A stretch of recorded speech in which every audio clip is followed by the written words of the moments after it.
有隻雀仔跌落水，被水沖去。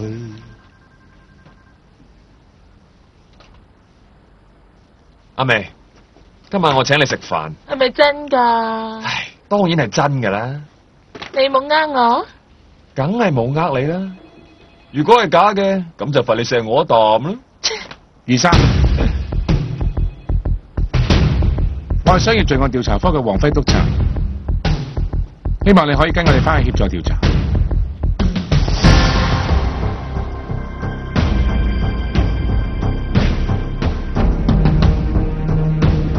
余生，希望你可以跟我哋翻去協助調查。阿媽，大哥同二哥俾差人拉咗。咩話？係商業罪案調查科嘅人攞住手令嚟拉人嘅。佢哋到底犯咩事啊？聽佢哋講好似話做假賬。點會咁樣㗎？阿爸，而家我哋點算啊？梗係即刻去警察局啦！使唔使叫律師去啊？要啊！喂，馮律師啊，我兩個仔惹咗麻煩啊！你即刻去警察總部啦！先生，你爭咗啲客戶3000萬，係咪你知道㗎？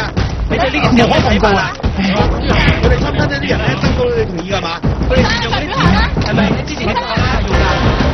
余生，余生，余生，余生，余生，你知唔知呢件事㗎？余生，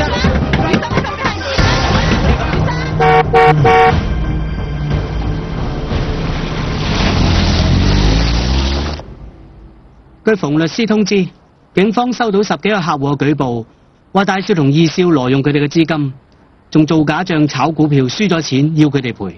係佢哋蝕咗錢，仲惡人先告狀咋啩？警方咁大排人上嚟拉人，一定有備而嚟嘅。佢哋應該已經掌握到一定嘅證據。究竟係咩證據啊？警方手頭上有客戶嘅買賣記錄同做假賬嘅資料。呢啲嘢佢哋點解會有㗎？佢哋喺邊度攞到資料我就唔清楚啦。可能係派人嚟公司做臥底，亦可能係公司嘅人主動向警方舉報。唔好意思，我想問，萬一罪名成立嘅話，要點判嘅？馮律師講，因為今次嘅金額涉及3000幾萬，而且受害嘅人唔少嘅，罪名成立嘅話，有機會判5至10年嘅。5至10年？唔會啩？阿爸，你一定要諗辦法幫我哋啊！阿爸，我哋唔想坐監啊！同我收聲！我認為暫時唔需要擔心住，警方而家仲未提出起訴，即係話警方仲未有足夠嘅證據。上咗法庭嘅話，呢單官司唔一定會輸。一旦打起官司，有幾大成數啊？